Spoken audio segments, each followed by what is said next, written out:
আসসালামু আলাইকুম, welcome to my YouTube channel and Facebook page. নতুন একটা ভিডিও নিয়ে চলে আসলাম। আজকে আমি আপনাদের তৈরি করে দেখাবো ডিম সুজির পিঠা। তার জন্য এখানে আমি প্যাকেট রুলি যে ময়দা থাকে সেটা নিয়ে নিয়েছি সুজি এবং কাঁচামরিচ, পেঁয়াজ বাটা, সাথে নিয়ে নিয়েছি 2টা ডিম। প্রথমে আমি যা করব, একটা প্যানে পানি নিয়ে নেব। পানিটা উষ্ণ গরম করে নেব। তো তারপর একটা বাটিতে আমি পানিগুলা দিয়ে দেব। পানিগুলা দিয়ে দেওয়ার পর পানির মধ্যে সুজি দিয়ে দেব। তো আপনারা আপনাদের পরিমাণ মতো সুজি নিতে পারেন।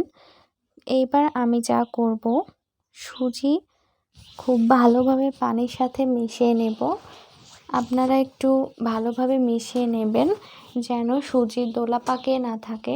আমি হ্যান্ড উইচের মাধ্যমে এই কাজটা করছি, আপনারা চাইলে চামচ দিয়েও করতে পারেন। তো সুজি মেশানোর পর এবার আমি ময়দাটা মিশিয়ে নেব খুব ভালোভাবে। আপনারা অল্প অল্প করে ময়দা দেবেন এবং মিশিয়ে নেবেন, একবারে মেশানোর দরকার নেই। তো দেখুন, আমি খুব ভালোভাবে ময়দা এবং সুজি মিশিয়ে নিলাম পানির সাথে।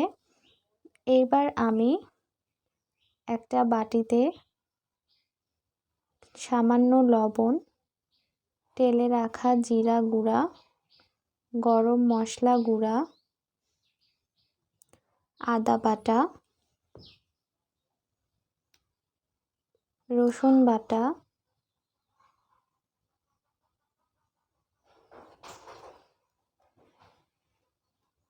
হলুদ গুঁড়া, ব্লেন্ড করে রাখা পেঁয়াজ, কাঁচামরিচ বাটা, এগুলা সব কিছু একবারে মিশিয়ে নেব। খুব ভালোভাবে মিশিয়ে নেবেন আপনারা। দেখতেই পাচ্ছেন আমি কেমনভাবে মিশিয়ে নিচ্ছি। তো এবার হচ্ছে এর মধ্যে আমি ডিমগুলা দিয়ে দেব। তো ডিমগুলা দেওয়ার পর ডিমও আমি মশলাগুলোর সাথে ভালোভাবে মিশিয়ে নেব। আমার ফেসবুক পেজ থেকে যারা দেখছেন পেজটা ফলো করে দেবেন এবং ইউটিউব চ্যানেল থেকে যারা দেখছেন চ্যানেলটা অবশ্যই সাবস্ক্রাইব করে দেবেন। তো দেখুন, এই মিশ্রণটা রেডি হয়ে গেল। এবার আমি যা করব, ময়দা এবং সুজির যে মিশ্রণটা রেডি করে রেখেছিলাম তার মধ্যে আমি ডিমের মিশ্রণটা অ্যাড করে দেব এবং খুব ভালোভাবে নাড়তে হবে। আপনারা দেখতেই পাচ্ছেন আমি হ্যান্ড উইচ দিয়ে কেমনভাবে নেড়ে নিচ্ছি। তো দেখুন, কালারটা চেঞ্জ হয়ে গেছে এবং যে কালারটা আসার কথা সেই কালারটা এসেছে।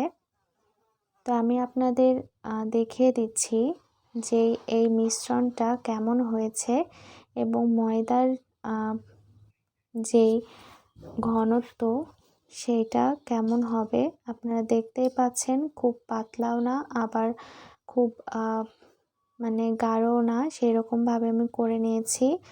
তো এইবার একটা প্যানে আমি সয়াবিন তেল দিয়ে নেব।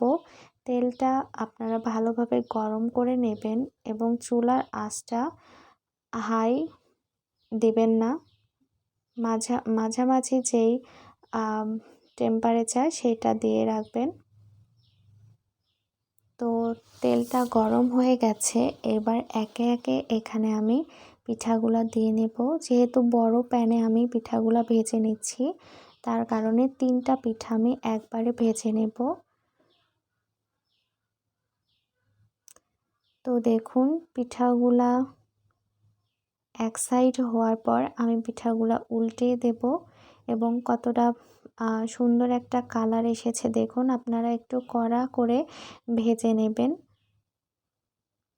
কড়া করে না ভাজলে খেতে অতটা ভালো লাগবে না। এবং পিঠাগুলো ফুলেছে।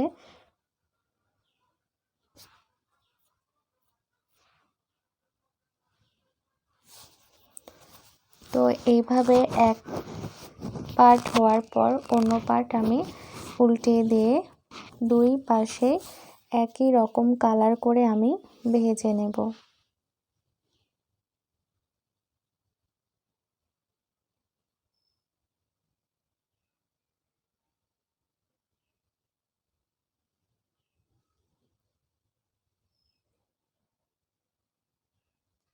তো দেখতে পাচ্ছেন আমি টাইম নিয়ে পিঠাগুলো ভেজে নিচ্ছি।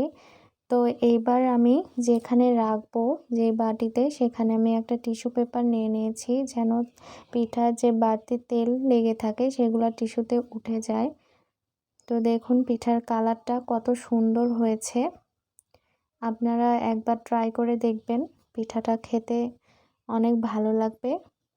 আজকের মতো এখানেই বিদায় নিচ্ছি। আল্লাহ হাফেজ।